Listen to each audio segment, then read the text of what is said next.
Hello and welcome to Solving Climate Change Once and for All. I'm Bihu Ye, and thanks so much for joining us as we talk to experts and entrepreneurs to learn what from their work we can apply to climate action and, more importantly, to climate justice. You'll leave with the one key thing that you can do to make a positive impact. I'm delighted to be joined by Shen Ming Lee today. She is an amazing author, former entrepreneur, and advocate passionate about food, agriculture, technology, and social impact.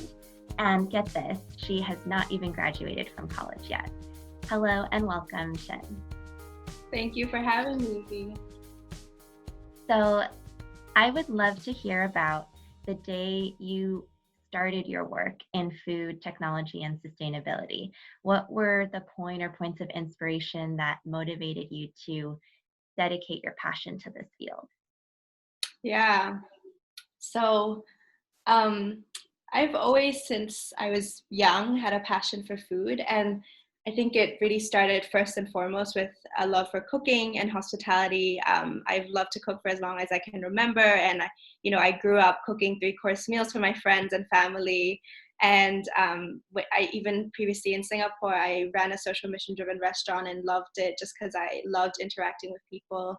And I went to the Cornell School of Hotel Administration because I wanted to start a restaurant chain. So specifically a health food chain, because at the time I was really into the health food space. Very cool. And my goal with that was really just trying to change people's perceptions of food, showing them that real food was better than fake food. Mm-hmm. But I think after coming to Cornell, just my perspective of food and how we all played a role in our food system was starting to drastically evolve. Since my first year, I had taken classes in food injustice, in food insecurity, in food science, and all of these different classes, I think, and learning about the issues really deeply affected me. I remember my first year, I was in a food injustice class, and I remember learning about just the increasing corporate control of our food system and, corn subsidies that just perpetuated huge inequalities in our food system. And I just started to really feel, a deep sense of injustice. And then around that time too, I had worked on a project to do with agriculture technology, and that really opened my eyes to just the power of technology in helping us to reimagine our broken food system. Mm-hmm. And I think, and it also kind of just motivated the sense of we need new solutions to a whole new set of problems when it comes to our food and ag system. Issues like increasing urbanization, falling farmer incomes, global warming, demanded better food production systems, and that directly impacted our global food security. And I think that was culminating all of that. It kind of brought me to a point where I thought, wow, everything about the food system is going to have to change. It will need to change, and I want to find out how. And I think that was the point where food became a lot more than just cooking and hospitality for me, because clearly, considering what I had learned and been exposed to, food was a lot more. And so from that point on, I, really wanted to dedicate my work to more than just hospitality. And I started becoming very deeply curious about food system change and how just technology and, advances in science were helping us to provide solutions to some of our most pressing food production problems. And so I think, that is kind of my part of my journey and my passion for this space. And I really believe in this work because I truly believe, and I mentioned this in the book, that food is at the nexus of almost all of our world's most pressing social issues. It's not just hunger, poverty, global health. It's also education, it's unemployment, it's inequality, it's global warming. And so, there are wide-ranging impacts of our global food system, and the decisions that we make every day regarding the food we choose to consume and purchase is, I think, one of the most important contributions that we can make to reduce the impacts of climate change and make sure that we can, be able to nourish and not just feed 10 billion people by 2050. Wow, that's an incredible journey. And I think it's very eye-opening for the majority of us who think about food maybe 2 or 3 times a day simply from a standpoint of sustenance or maybe from a starting point of enjoyment, sort of as you started your journey, right? And you've come so far in terms of the research and exploration that you've done to understand this ecosystem, agriculture, food, climate, venture capital, technology. For those of us with more of a basic understanding of this ecosystem, and I highly recommend the book Hungry for Disruption that Shen wrote. But for our listeners today, could you give us sort of the 411 basic foundation in food and climate, for dummies, basically?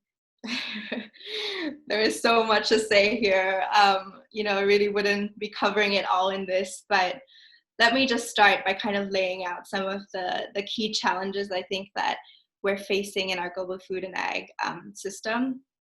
There are many issues and kind of obstacles, I would say, like severe weather fluctuations, political instability, economic slowdowns, and just in general, the increasing scarcity of key resources being land, water, and energy that, have and will continue to have have a huge impact and pose great challenges for our global food system and therefore global food security.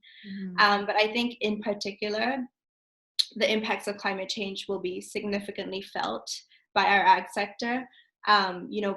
The FAO has already predicted that a warming climate could cut our global crop yields by more than 25% by 2050. And think about how much our population is going to increase by that time. It's kind of discouraging to think that food production will actually go down by then when we need more of it. But at the same time, unsustainable food production is putting a huge strain on our environment, because while agriculture is a victim of climate change, it's also a huge perpetuator of it. Global ag and food is already the second highest source of global greenhouse gas emissions behind the energy sector. The statistics change depending on where you read, but it can be up to 29% of global greenhouse gas emissions and already more than the entire transportation industry. Wow. Right? And no surprise, I think a lot of people have heard just how much the meat and dairy industries contribute to that and how big of a culprit they are. They contribute as much as 60% of just the agricultural greenhouse gas emissions. And something that's, I think, really crazy that I learned, at least, is the world's top 5 meat and dairy companies collectively are already responsible for more annual greenhouse gas emissions than ExxonMobil, Shell, or BP. Oh my goodness. Yeah, it's insane. And a lot of people are already predicting it's going to start, the meat and dairy industry, the industrial meat and dairy industries are already set to become one of the highest emitters in the world if we don't do something, right? And I think another often overlooked area that isn't as discussed, I think, even in the food and ag world, is just the impact of food waste on our climate. We always hear like a third of food is wasted and lost, but the 30 to 40% of that food that is often wasted and lost across the food supply chain contributes a significant 8% of our global greenhouse gas emissions, right? And we always say in the food world, like if food waste was a country, it'd be the third largest emitting country in the world after the US and China. And that is big, right? That's crazy to me that we've produced this food and we've wasted it now, and it's also contributing to our climate, right? And if we could only redirect that food waste to feed hungry people and both offset its emissions, then we could solve a lot of problems in the world. We'd be killing two birds with one stone, essentially. And I think another last area that I'll kind of touch on is just the rate at which industrial agriculture is resulting in the rapid increase of carbon in our atmosphere in general. So when I talk about industrial, I'm talking about industrial agriculture versus kind of small scale regenerative agriculture. Back centuries ago, how we used to farm is very different from how we farm today.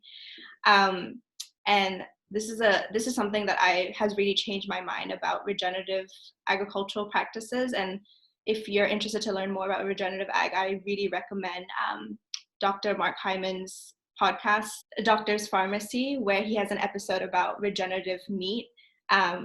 with Tom Newmark from the Carbon Underground. It's a little bit long, but it's a really good episode talking about just the impacts of regenerative agriculture on our climate.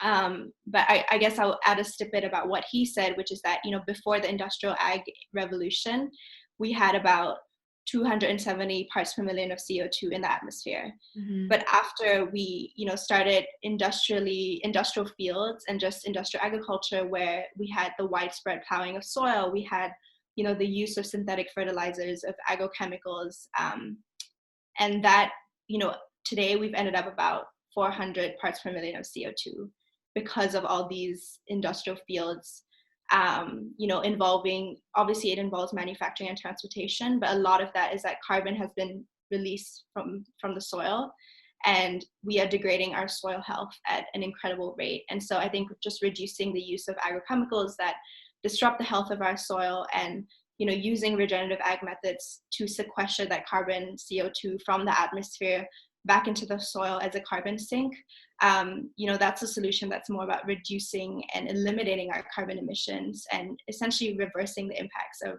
food and climate, and our impact on the climate. And so these are just a few areas that I think really reveal the crucial interconnectedness of, food and climate. And I don't think it's talked about enough on a lot of efforts in climate action and climate financing. There's a huge overwhelming focus by policymakers and climate advocates on the energy sector. But there are extremely high impact solutions in the world of food and ag that I think really need to be on the global climate agenda.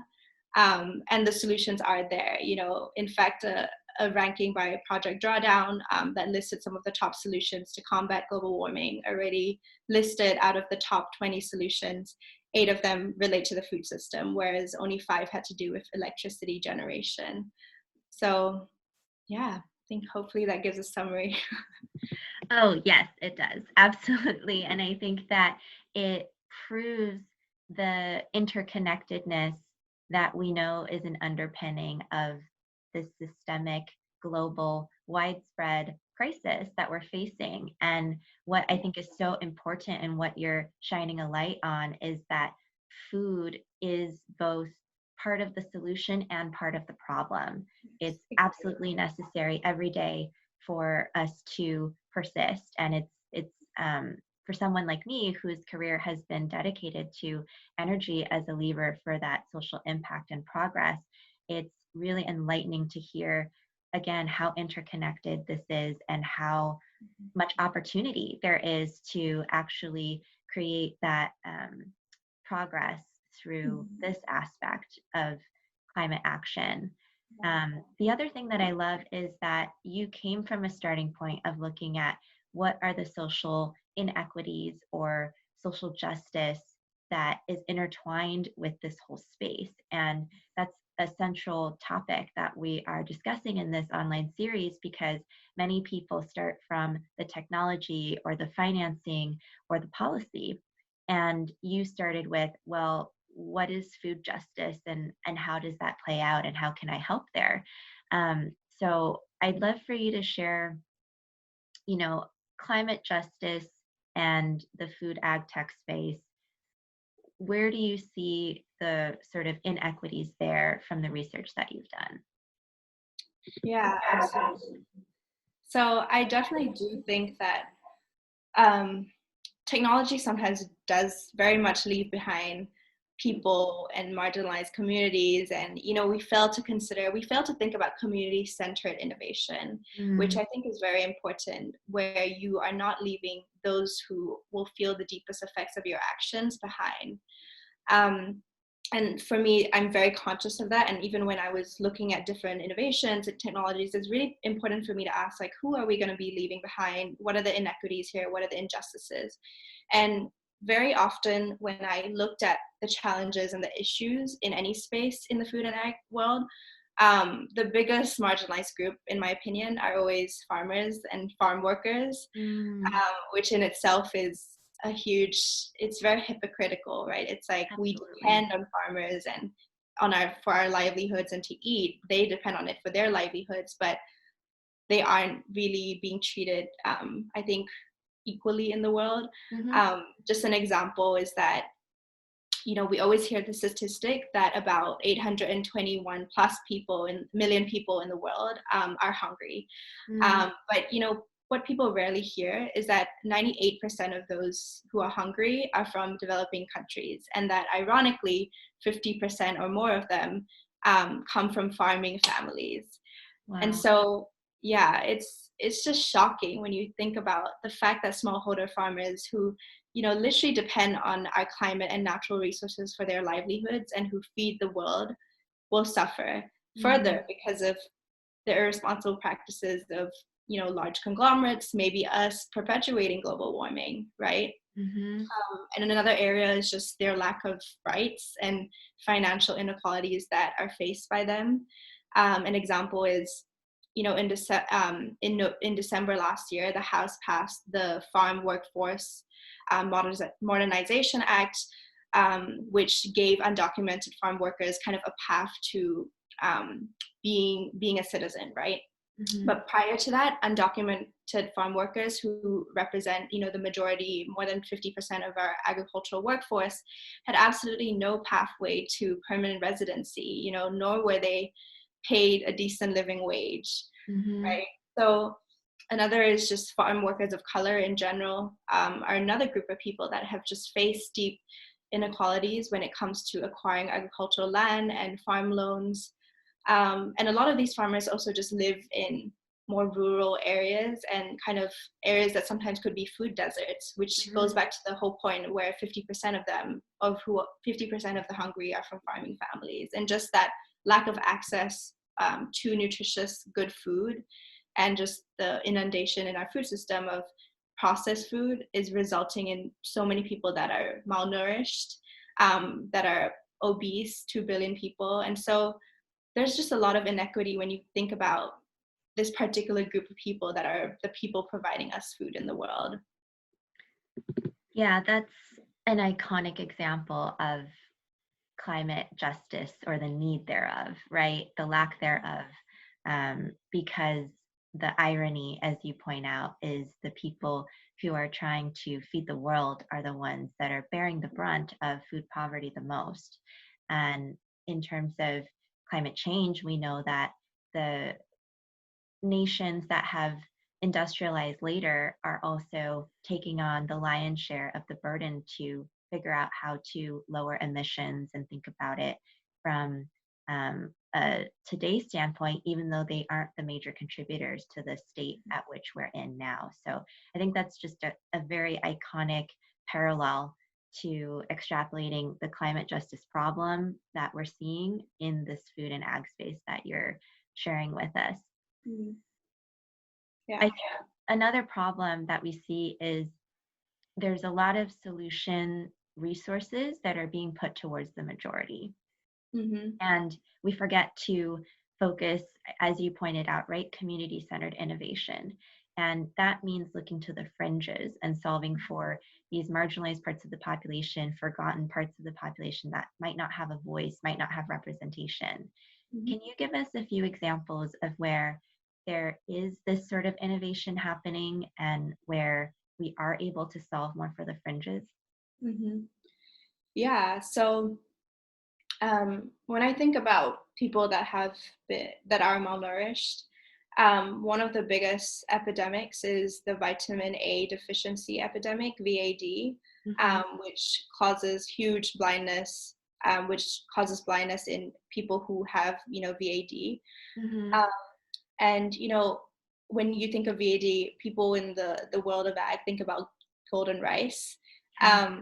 And I might not call it a success story yet because of just its controversy, and but I think golden rice was really an innovation that was really trying and aimed at helping malnourished people. Mm-hmm.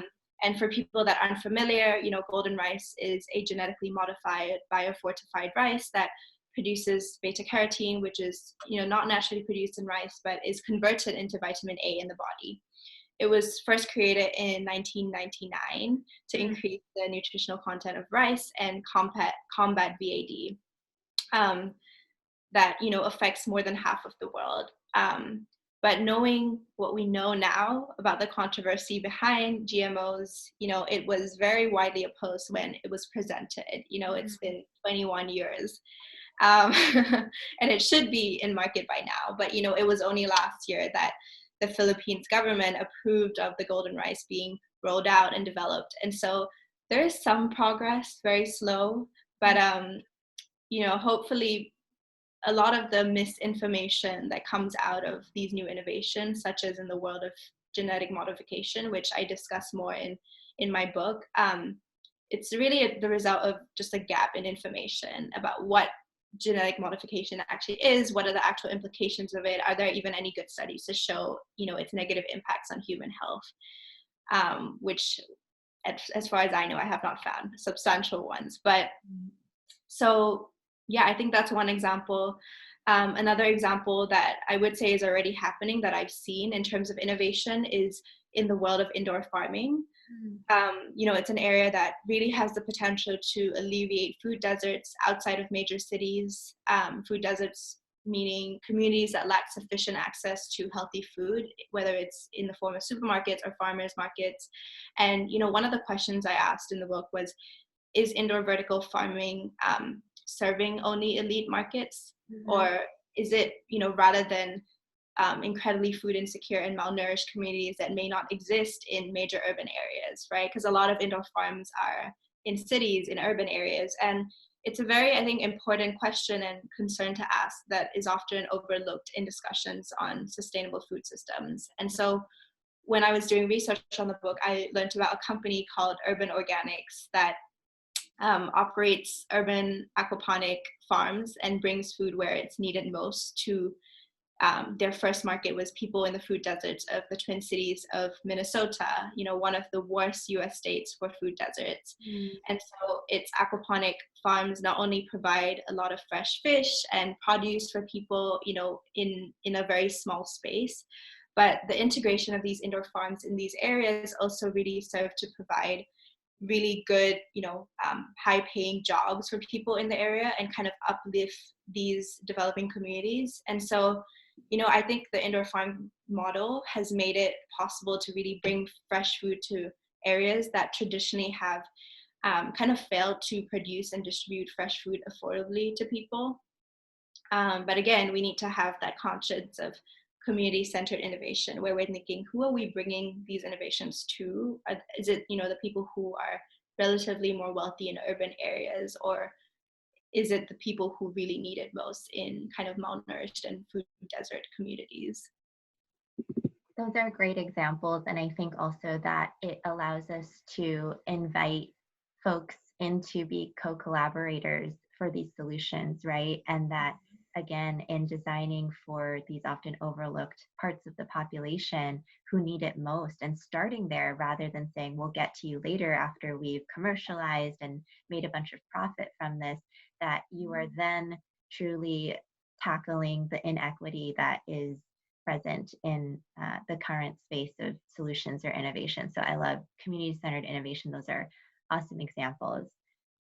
Switching gears a bit to your journey in entrepreneurship, something we've talked about that has really resonated with me is the importance of knowing why versus how, meaning that the mission of what we're doing eclipses the way in which we might try to achieve that mission.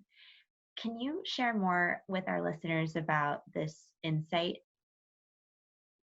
Yeah, absolutely. So, this is a very important discussion for anyone that is either working and thinking about the purpose of their careers, or if you're someone that, like we've talked about this, we used to be plan perfectionists who loves to make kind of a grand plan of your stages of life. And I think that is that, what you need to learn is that the why of your life, or having kind of an overarching mission, is a lot more important than the how of getting there. So many people get fixed on saying, okay, I'm going to get this job and then go into this field and then do this and execute on that plan. And, while yes, it's really important to have a plan and goals, Elizabeth Warren has a plan for everything. It's very important, but, it's very more important. And Elizabeth Warren also has this, where you have a guiding compass Mm. and, an overarching vision of why you're doing something. And, once you place that why above all things else, you'll really realize that there are multiple ways to fulfill that mission and feel this. And once you have that, you feel this sense of kind of liberation, that there are multiple paths for you, and that, allow you to still get to that goal. And you can even pursue multiple of those paths in your lifetime, right? That's the exciting thing. Especially now that I'm a fresh grad almost and thinking about my career after school. It's a good feeling to know that everything that I've put my energy towards up to this point has contributed to this why, which can very much evolve for you as well, which I've definitely experienced. My why has definitely changed, and that's totally okay. And that it's important for me to kind of put that mission and purpose beyond anything else, whether it's a job title or compensation or whatever it is. So yeah, I think that's something that I've definitely learned in my own personal journey. That's incredible. So much wisdom packed into that. And I think an awesome sort of maxim for people to take as they look at career journey, career switches, how they want to use their time to be part of a collective solution for climate justice. So I love that nugget. And it's definitely something that I continue to think about as I go through my career and work as well. I think something you shared earlier about, moments of shock or in your research as you learned different aspects of the inequities and injustice that persist through the ecosystem of food and agriculture. Um, that sort of that guiding compass of why I think helps make sure that you can take those insights and bring it back to what can I do about this, right? Um, I'm curious, what is the most shocking thing you've learned from your work? You mentioned a few before um, that you think we need to pay more attention to. Yeah. Um, so I guess going back to just the idea of, 50% of the world's hungry coming from farming families, I think something that people don't really realize just on that tangent is the farm labor issue in the US. And, I discovered that more than 50% of those farming households actually lose money from farming. Mm. It's something like almost negative 1,500 in the past 10 years on average, which is just shocking and insane when I heard it, because over half of all US farms are actually what the USDA calls residence farms, where the primary occupation of the farmer is something other than farming, because without that off-farm income they just lose money from farming. And farming is an occupation that is essential to nourishing the world. And I remember just thinking, who works a job that helps you lose money? And that's farmers, apparently, right? And we all need to eat. We rely on these farmers, and we just don't value them enough in terms of what they're doing for the world. I think it's especially evident now, though, in just this whole COVID-19 situation, where we're starting to see actually the people that we really should be valuing are the farmers, the farm workers, the people in grocery and retail, the people who are helping the supply chain to get us food that we need during a crisis.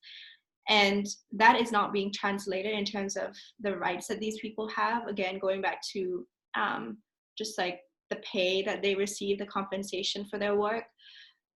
So, I think that's one of the most shocking things when you think about just the inequalities facing the very people who are serving us in this world, very importantly.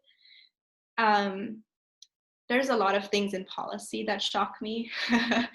Like, one thing I talked about before was just corn subsidies and just farm subsidies in general, and how they really result in a lot of inequalities in input prices and just shifting markets. And that often results in, when you subsidize refined grain, that results in more and more processed foods on our table and in our grocery shelves, which then leads to chronic illnesses from diseases and from diet.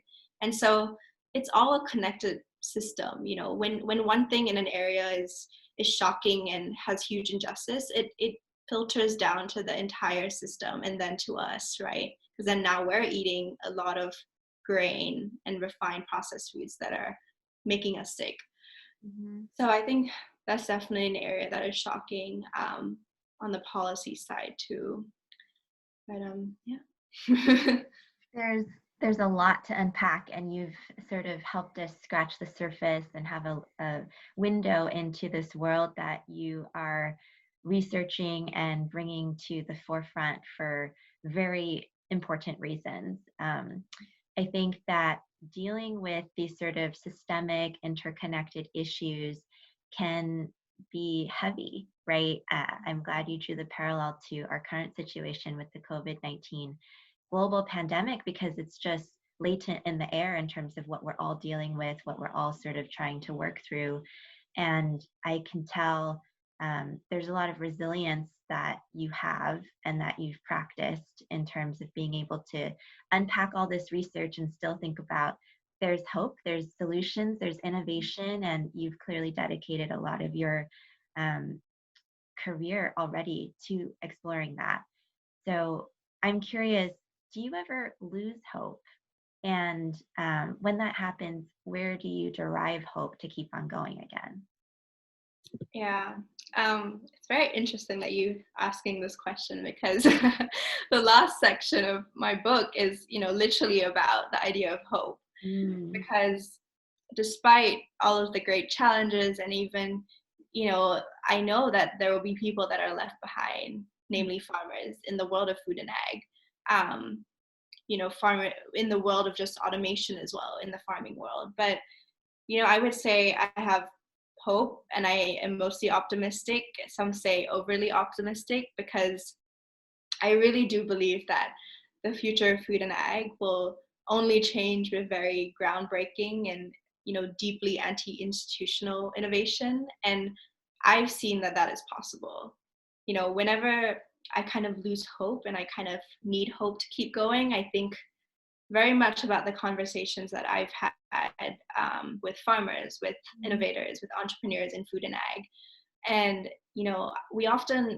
I ask them questions about these grave challenges that they're facing. Like, what do you think about the lack of farm worker labor, or how are older farmers even adopting these technologies and innovations that you're working on? And we have these lengthy conversations about it. But, you'd be surprised that a lot of those conversations often end with hope from these people that I talk to. They're like, oh, I hope that these innovations can be adapted and adopted eventually, or I hope that a new generation of more modern, tech savvy farmers will embrace these innovations. Mm-hmm. And so, it's a great source of hope for me when I get to experience the hope of other people. And I think what I love about my work in this space of agriculture and food tech is that while I do get a look into a lot of the great challenges and kind of uncertainties that lie ahead of the food and ag industry, I also get to see, breakthrough innovations from entrepreneurs, from scientists, that remind me that all these challenges, don't really stop us from seeing a better and brighter future. And I think that is what really gives me hope as well. Thanks so much for sharing that. I think your point about deriving hope from others in the community and for those who you're working to find solutions for hits home really hard for me. And you're absolutely one of those people for me, to be able to see all of the work that you're doing so early on in your career that you've already accomplished to change minds, to uncover this research, to let people know how important this connection is back to climate action, and again, more importantly, climate justice, right? So thank you for that hope, and I'm sure a lot of our listeners will benefit from that as well. We've promised our audience kind of one key thing that they can do. I know there's a whole litany of things that we can all do. If you had to boil it down to this space that we've been talking about, food and ag and climate, what would that one thing be that you would advise for our listeners to be able to take action? Yeah, I think as consumers, where we touch food, at least 3 times a day, but if you're me, probably 10 times a day. We have a very personal relationship with food. And I think the thing that we can do is through our consumption. So Mhm. I would say there's probably a few things, but it has to do with, the act of eating. But buy locally grown food as much as possible, because food miles and just the energy it takes to distribute food and get it to you is a huge carbon suck. Eat more and more diverse plants, and if you're going to eat meat, try to eat, obviously this is hard depending on where you are and what your income is, but eat grass-fed and regeneratively grown meat if are going to eat meat. Whether it is regenerative raised is another issue, and involves a whole slew of issues about educating people. And I guess just in general, stop buying and eating industrial junk food, right? Like we talked about, processed foods, things like Cheetos and soda and etc., that just continue to fuel the proliferation of damaging, refined grain and corn in our food system. And there are a lot of implications down the line of if you go upstream, for what those implications mean when we as consumers keep demanding industrial foods. Mhm. So that's a few things in terms of when you're eating, how I think what we can all do in general. Those are great tips, and I think a lot to be able to consider and put into action the next time we are safely grocery shopping and Yes. thinking about what we're putting in our bodies and how it's so interconnected with all of these other issues around social equity that we can make a difference on. I think it would be remiss to say the burden is on individuals. We all know that it's a great mechanism to take action and channel that care through the sphere of influence that we each individually have. And I know that you've done a lot of work with the venture capital world to help shift investment and dollars to these much needed areas of food and climate solutions.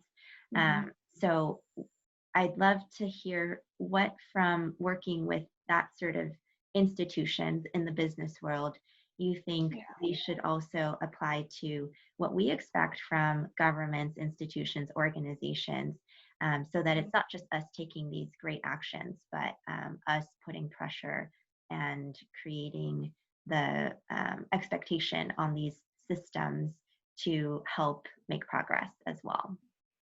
Yeah. So I very much would say that I've worked in the realm of with stakeholders that are building what I call entrepreneurial ecosystems. So accelerators, entrepreneurs, VCs that are interested in this space. And those stakeholders often also talk to other stakeholders like scientists who are researching something new that wants to be spun out into a company, right? Or policymakers that are overseeing regulation or building a regulatory pathway for a new innovation.